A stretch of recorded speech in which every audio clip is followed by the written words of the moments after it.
नमस्कार, मैं हूं आपके साथ मयंक मिश्रा। आज 6 तारीख है और मैं सीधा पॉइंट पे आना चाहूंगा। बेहद अहम खबर आई है ईरान से। बताया ये जा रहा है कि ईरान के सुप्रीम लीडर मुस्तबा खामनेई साहब ने एक बहुत बड़ा ऐलान कर दिया है और ये ऐलान है ईरान के न्यूक्लियर प्रोग्राम को लेकर। सूत्रों के हवाले से जो खबर है, मुस्तबा खामनेई साहब ने इस बात को साफ कह दिया है कि ईरान अपना न्यूक्लियर प्रोग्राम नहीं रोकेगा।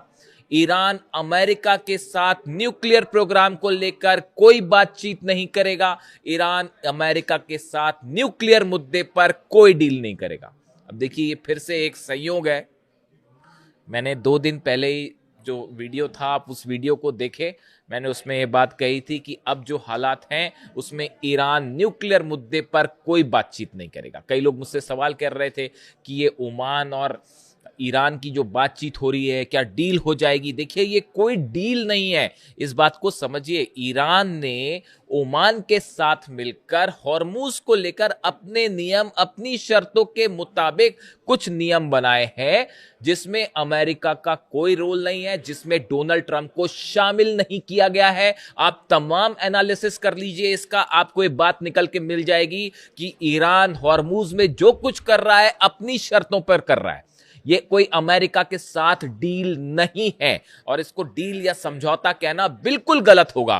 तो अगर किसी को ऐसा लगता है कि ईरान कोई डील करने जा रहा है, ऐसा बिल्कुल नहीं है। हॉर्मूज में ओमान के साथ मिलकर ईरान ने नेविगेशन को लेकर अपने रूल्स बनाए हैं कि जहाज कहां से आएंगे, कहां जाएंगे। इस पर हो सकता है आखिरी मुहर लग जाए। ये हॉर्मूज के मैनेजमेंट का ईरान और ओमान का फैसला है, बायलैटरल। इसमें अमेरिका की साहब कोई भूमिका नहीं है। ये कोई डील नहीं है अमेरिका के साथ। इसीलिए जेडी वेंस कह रहे हैं कि US vice president JD Vance defends the Trump administration handling of Iran negotiation, calling the task messy and Iranian officials extraordinarily difficult people. JD Vance कह रहे हैं कि ईरान के जो नेता हैं वो बहुत डिफिकल्ट हैं, उनके साथ डील करना, बातचीत करना बेहद मुश्किल है। जब आप अली खामनेई साहब को शहीद करेंगे तो फिर ऐसा ही होगा। ईरान में बेगुनाह लोगों का खून बहाया जाएगा, 168 बच्चियों की हत्या की जाएगी, केशम आइलैंड में छोटे बच्चों को मारा जाएगा, तो फिर उसका नतीजा यही होगा। और देखिए, मैंने आपको पहले ही कहा था, ईरान न्यूक्लियर मुद्दे पर कोई बातचीत, कोई डील नहीं करेगा। और अब अभी कोइंसिडेंसी कह लीजिए कि अभी 48 घंटे हुए हैं, ये बात मैंने अपने वीडियो में रखी थी, और अब खबरें हैं कि ईरान के सुप्रीम लीडर ने इस बात को साफ कर दिया है कि किसी तरह का न्यूक्लियर निगोशिएशन अमेरिका के साथ, डोनाल्ड ट्रंप के साथ नहीं किया जाएगा। जो उन्होंने बड़ी बात कही है, परमाणु प्रोग्राम ईरान नहीं रोकेगा। ये बहुत बड़ा ऐलान है मुस्तबा खामनेई साहब का।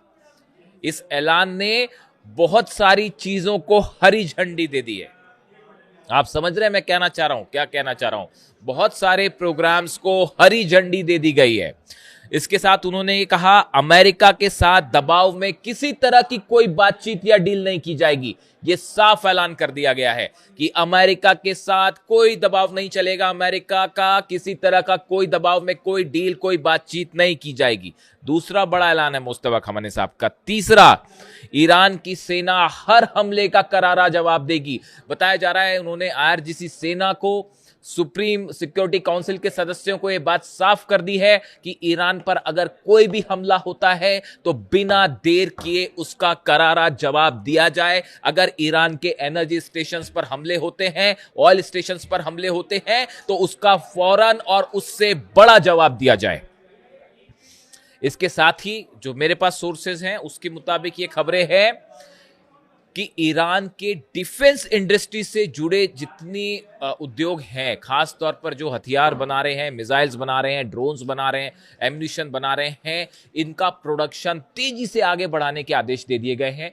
कि वहां देखिए, ईरान में नॉन स्टॉप मिसाइल्स बनती हैं, ड्रोन्स बनते हैं, और अब ये आदेश आ गए हैं कि इसकी स्पीड और बढ़ाई जाए। बेहद ही गौर करने वाली बात है। उन्होंने ये भी साफ कर दिया है कि ईरान का हर फैसला वो होगा जो ईरान की जनता चाहेगी और ईरान के इंटरेस्ट में होगा, ईरान के हित में होगा। ये 5-6 बातें उन्होंने कही हैं। ये एक एग्रेसिव स्टैंड बताता है ईरान का, और खासकर न्यूक्लियर प्रोग्राम को लेकर ये कहना कि ईरान न्यूक्लियर मुद्दे पर कोई बातचीत नहीं करेगा, ये वही स्टैंड है जो कासिम सुलेमानी साहब का था, ये वही स्टैंड है जो अली खामेनी साहब का था, और उसी स्टैंड पर अब मुस्तफा खामेनी आगे बढ़ रहे हैं, बल्कि शायद एक कदम। इसका मतलब जो है, देखिए इसीलिए मैंने अपना थंब दिया है कि अब ट्रंप देखेगा ईरान का एटम बम। क्या इसका मतलब ये निकाला जाए कि ईरान ने अब ये महसूस कर लिया है कि अब वक्त आ गया है एटम बम बनाने का? क्या अब वक्त आ गया है एनरिचमेंट को उस लेवल पर ले जाने का जो पहले रुका हुआ था? देखिए, अली खामेनी साहब ने न्यूक्लियर बॉम्ब नहीं बनाया, वो हमेशा इस बात को कहते रहे कि हम ऐसा कोई हथियार नहीं बनाएंगे, तो उनको हमला करके आपने शहीद कर दिया। जो शख्स, जो नेता ईरान के न्यूक्लियर बम बनाने के पक्ष में नहीं थे, उनको हमला करके आपने शहीद कर दिया, और उसका नतीजा यह है कि अब ईरान का न्यूक्लियर बम हो सकता है। कई लोग ये कह रहे हैं कि ईरान अब न्यूक्लियर बम बनाएगा और डोनाल्ड ट्रंप देखेंगे कि कैसे ईरान जो है वो अपने आप को न्यूक्लियर शक्ति घोषित करेगा। क्या पूरा मामला उस दिशा में आगे बढ़ रहा है? देखिए, इसकी वजह है, इसकी 2-3 वजह हैं। पिछले कुछ वक्त में ये जितने वॉर हो रहे हैं, इस बात को समझिए आप, ये जितने वक्त वॉर हो रहे हैं, चाहे रूस और यूक्रेन की जंग हो, चाहे अमेरिका ईरान की जंग हो, इजराइल का लेबनान को लेकर, गाजा को लेकर जो स्टैंड है, उधर नॉर्थ कोरिया के ऊपर दबाव है, आप देखें ये जितने हालात हैं ये खत्म नहीं हो पा रहे, खत्म नहीं हो पा रहे। एक बार जंग शुरू हो रही है, वो चलती जा रही है, एक हमला इनका, फिर एक हमला इनका, फिर सीज फायर, फिर हमला, फिर हमला, ये खत्म नहीं हो रहा। लेकिन हमले कहां नहीं हो रहे, जरा नोट करिए आप। नॉर्थ कोरिया पर अटैक हुआ क्या? नहीं हुआ। क्यों नहीं हुआ? क्योंकि न्यूक्लियर बॉम्ब, क्योंकि डिटरेंस है। ईरान में अब बड़ा वर्ग ये बात को मान के चल रहा है कि ये जो बार बार का तमाशा करते हैं अमेरिकन और डिप्लोमेट्स, और जो इस तरह की बातें होती है कि बयान आते हैं कि अब जो है वो बातचीत होने वाली है, पहले पिटने लगते हैं तो बोले साहब बातचीत कर लेते हैं, फिर हमला कर देंगे, फिर बातचीत कर लेंगे, फिर कभी हॉर्मुज पर हमला कर देंगे, फिर कभी नेवल ब्लॉकेट कर देंगे, फिर कहेंगे बहुत अच्छी बातचीत हो रही है। इसको अगर खत्म करना है, ईरान के ऊपर 30 साल से जो सैंक्शंस लगे हैं, अगर इसको खत्म करना है तो ईरान का एक बहुत बड़ा वर्ग ये मानता है कि एटम बम बना लिया जाए, एटम डिटरेंस घोषित कर दिया जाए, एटम बम जो है उसका परीक्षण कर लिया जाए, ताकि मामला ही खत्म। उसके बाद पूरा समीकरण बदल जाएगा। ये मुस्तफा खामेनी साहब का जो बयान है वो कई बातें शो करता है कि अमेरिका की ये पॉलिसी कि ईरान को दबाया जाए, हमले करके झुकाया जाए, दबाव डाल के न्यूक्लियर डील करवाई जाए, ये पॉलिसी पूरी तरह से डोनाल्ड ट्रंप की फेल हो गई है। पहले दिन से हम ये बात कह रहे थे कि अली खामेनी साहब को किसी कीमत पे आप उन पर दबाव नहीं डाल सकते। वो ईरान के सुप्रीम लीडर हैं, और देखिए मैं बार बार इस बात को पूछता हूं कि वो उन्होंने अपने जीते जी, जब तक वो हमारे बीच रहे, वो जिंदा रहे, उन्होंने अपने रहते रहते ईरान के लिए वो पॉलिसीज बना ली कि आने वाले कई सालों तक कोई ईरान को छू भी नहीं सकता। उन्होंने ऐसी बुनियाद बना दी जिसके ऊपर अब जो ईरान खड़ा हुआ है उसको ना अमेरिका हरा पा रहा, ना इजराइल हरा पा रहा, ना अरब देश हरा पा रहे, ना यूरोप हरा पा रहा, ना कोई सैंक्शंस काम कर रहा, ना हॉर्मुज। सब करके देख लिया, बमबारी करके देख ली, टॉम हॉक मार के देख ली, F-35 मार के देख लिए, जंग करके देख ली, सैंक्शन लगा के देख लिए, लेकिन अली खामेनी साहब ने ईरान को उस किले में बदल दिया, मजबूत किले में, जिसको कोई नहीं जीत सकता।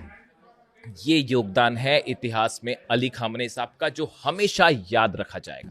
कम से कम मैं जितना समझता हूं, देखिए 20-25 सालों से मैं इंटरनेशनल रिलेशंस को एनालाइज कर रहा हूं, और जो मेरा आकलन कहता है उनके बारे में, इसीलिए मैं बार बार कहता हूं कि he was not only a supreme leader, but he was one of the best military commander the world have ever seen. बेहतरीन मिलिट्री कमांडर थे। आप उनका विजन देखिए, और उसी रास्ते पे अब मुस्तफा खामेनी बल्कि उनसे एक कदम आगे बढ़ के चल रहे हैं। अच्छा, एक बड़ी इंटरेस्टिंग बात और है, मैं थोड़ा इधर उधर हो रहा हूं आपसे, एक बड़ी इंटरेस्टिंग बात है। कल मैंने खबरें पढ़ी कि ईरान के राष्ट्रपति पेजेश्कियान साहब की सीक्रेट मुलाकात हुई मुस्तफा खामेनी से, और उनको एक कार में ले जाया गया, और कार में ले जाके कार के 2 डिस्टेंस में, मतलब आगे और पीछे हिस्से के बीच में पर्दा लगा हुआ था। मुस्तफा खामेनी साहब आगे थे और उन्होंने बात की है पेजेश्कियान साहब से, और बीच में पर्दा था, और दोनों को आमने सामने नहीं करवाया गया, सिर्फ मतलब चेहरा नहीं देख पाए, सिर्फ बात की गई, और उन्होंने कई बातें कही पेजेश्कियान साहब को। इस तरह की खबरें हैं मीडिया में। अब जरा कॉमन सेंस लगाइए, ईरान के सुप्रीम लीडर की एक सीक्रेट मीटिंग होती है ईरान के राष्ट्रपति के साथ, इतनी सीक्रेट कि उसमें पेजेश्कियान साहब को जो है वो मुस्तफा खामनी साहब से आमने सामने वो मिले तक नहीं, सिर्फ उनकी आवाज सुनी, इतनी सीक्रेट मीटिंग। मुस्तफा खामनी साहब जिनकी लोकेशन के लिए सीआईए और मोसाद जो है वो बावले हुए जा रहे हैं पिछले कई महीनों से कि लोकेशन तो पता चल जाए, इस सीक्रेट मीटिंग की खबर दुनिया भर में फैल जाती साहब अखबार में। क्या ये संभव है? इस तरह की खबरें कि पेजेश्कियान साहब का इस्तीफा होने वाला है, अब ईरान के राष्ट्रपति अब इस्तीफा दे देंगे और मनमुटाव हो गया है और ग्रुपों में डिवाइड हो गया है ईरान, मतलब ऐसी ऐसी खबरें साहब की सुनकर जो है आश्चर्य भी होता है, दुख भी होता है और हंसी भी आती कभी कभी। तो मतलब आप सोचिए, ईरान के सुप्रीम लीडर की पोजीशन को लेकर कि उनकी लोकेशन को लेकर ईरान इतनी सावधानियां बरत रहा है, उनकी इतनी सीक्रेट मीटिंग होती है राष्ट्रपति के साथ और वो पूरे दुनिया भर में फैल गई, खबर भारत तक आ गई साहब कि वो एक कार में बैठे थे, वो सामने बैठे थे, वो पीछे, मतलब क्या ही बोला जाए, मतलब हैरानी होती है मुझे तो कई बार। खैर छोड़िए, अलग अलग खबरें चलती हैं, तो इसीलिए मैं कहता हूं आपको कि खबरों पर बड़ा है ना विश्वसनीय एनालिसिस के साथ भरोसा होना चाहिए। मैं अगले वीडियो में आपको बताऊंगा वो जो यूएई में धमाके हुए, जेबल अली पोर्ट पर 7 धमाके हुए, वो 7 धमाके किसने किए अगले वीडियो में बताऊंगा मैं आपको। सरप्राइज, हैरान रह जाएंगे आपकी वो धमाकों के पीछे किसका हाथ था। वो जब ऐसी खबर आती है ना कि अमेरिका और ईरान के बीच अब कोई बातचीत होने वाली है, हॉर्मुज को लेकर कोई समझौता, तो धमाके होने लगता है साहब। कोई है ऐसा ना जो चाहता है कि धमाके ना हो, आप भी जानते ही होंगे। खैर, तो अब देखिए मामला ये है कि ये ईरान ने अपना न्यूक्लियर प्रोग्राम साफ कर दिया है कि हम नहीं रोक रहे और ना कोई बात कर रहे हैं। रोकना तो दूर की बात है साहब, बात ही नहीं होगी। एग्जैक्टली मैंने ये बात कही थी आपको, वही बात जो है वो साबित हो रही है। इसके अलावा देखिए एक बड़ी खबर आई है अमेरिका से। अमेरिका ने अपनी परमाणु हथियारों की नीति में बदलाव किया है और अब अमेरिका छोटे टैक्टिकल न्यूक्लियर बॉम्ब्स यानी छोटे परमाणु हथियार बनाएगा। हालांकि ये रूस और चीन का हवाला देकर बनाए जा रहे हैं, लेकिन उसमें ईरान का भी बहुत बड़ा सिग्निफिकेंस रहेगा। देखिए ये जो खबर है पहले ये देखिए, the pentagon is developing a new US nuclear strategy in the case of a regional war with China और रशिया। उन्होंने कहा है कि चाइना और रूस के साथ कोई रीजनल वॉर होगा तो इसके लिए हम अपनी स्ट्रेटेजी बना रहे हैं। चीन और रूस के साथ रीजनल वॉर हो सकता है, पहली बात तो मैं तो मतलब कई क्या ही कहा जाए, अब क्या रीजनल अमेरिका और रूस का रीजनल वॉर साहब कैसे हो सकता है? चाइना और अमेरिका का रीजनल वॉर होगा, वो वर्ल्ड वॉर हो जाएगा वो। खैर फिर भी चलिए, the US is updating its nuclear strategy emphasising short range tactical weapons. मतलब अमेरिका अपनी स्ट्रेटेजी चेंज कर रहा है और short range tactical nuclear weapons बनाएगा। The goal is to prevent a conventional war from escalating into a nuclear one. अब ये छोटे न्यूक्लियर बम बना के एक साधारण जंग परमाणु जंग में ना बदल जाए, इसको रोकने की कोशिश छोटे न्यूक्लियर बम बना के की जाएगी। तो मेरी समझ के तो बाहर है। अब ये छोटा न्यूक्लियर बम, जो टैक्टिकल न्यूक्लियर बम क्या होता है, उसको अगर आप एकदम सरल भाषा में समझें तो एक छोटा न्यूक्लियर बम होगा जिसमें बहुत बड़ा धमाका नहीं होगा। मतलब ऐसा नहीं होगा कि किसी देश पे डाला तो पूरा देश तबाह हो जाए।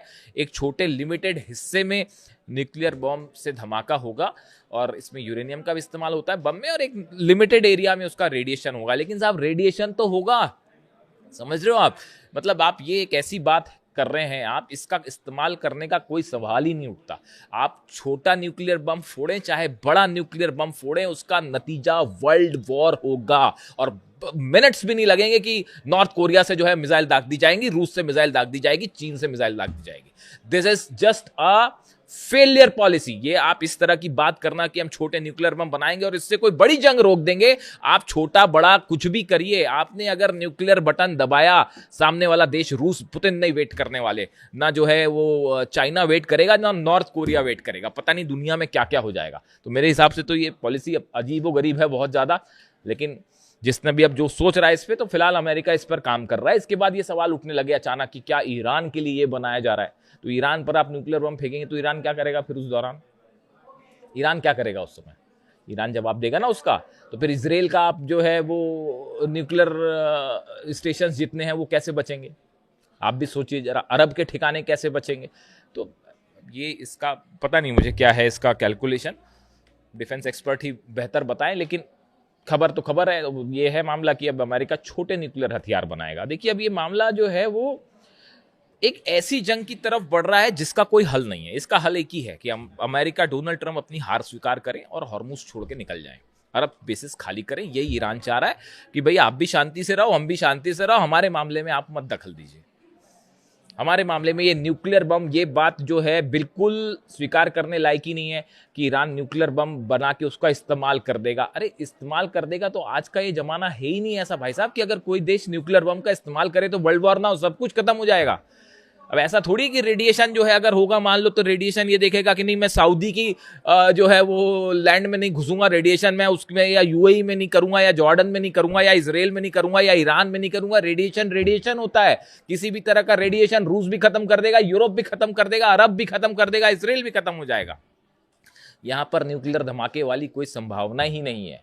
ये बेमतलब की बात है कि ईरान के न्यूक्लियर प्रोग्राम के नाम पर ईरान पर जंग थोपी गई। ये वैसा ही गलत था जैसे वेपन ऑफ मास डिस्ट्रक्शन बोल के सद्दाम पर हमला किया गया था। ये बिल्कुल वैसी ही बात है साहब, इसमें कोई डिफरेंस नहीं है। खैर फिलहाल ईरान की तरफ से मैं इस वीडियो में आगे नहीं जाना चाह रहा। इसके अलावा एक दो खबरें और हैं। हूती ने 2 जहाज सऊदी के और ठोक दिए हैं। 2 और जहाजों में धमाके की खबर है। कल तक 8 थे, आज के 2 और लगा लीजिए, 10 जहाज सऊदी के जला चुका है हूती। 2 जहाजों पे धमाके की खबर है। वैसे ही हॉर्मुज में भी जो 2 जहाज जो हैं वो ठोक दिए गए हैं और निश्चित रूप से ईरान की तरफ से ठोके गए। 2 जहाज हॉर्मुज में जले हैं, 2 लाल सागर में जले हैं, 2 सऊदी के जहाज हैं, 2 ये जहाज हॉर्मुज में किसके जलाए गए हैं, जैसी जानकारी आएगी वो मैं आप तक पहुंचाऊंगा। और जो हूती की तरफ से कहा गया है tankers with ballistic missiles including Daisy in the Gulf of Aden and Wafa near Yanbu in the Red Sea, ये 2 जहाजों पर हमले हुए हैं। Saying the attacks are the part of maritime blockade campaign, ये हूती की तरफ से कहा जा रहा है। The group warned that the Saudi linked vessels would not be allowed to transit any key waterways until its demands are met. Houthi की तरफ से कहा गया जब तक हमारी शर्तें पूरी नहीं की जाती, हमारा जो ब्लॉकेड करके रखा है सऊदी ने खत्म नहीं किया जाएगा, तब तक हम ठोकते रहें। और इस बीच ईरान की तरफ से न्यूक्लियर पॉलिसी का बड़ा ऐलान, जो अब इस मामले को एक बड़े ऐसी जंग की तरफ धकेल रहा है जो बेहद खतरनाक हो सकती है। वीडियो कैसा लगा कमेंट करके जरूर बताइए। आपके हर कमेंट पे पढ़ने की कोशिश करता हूं। Thank you so much.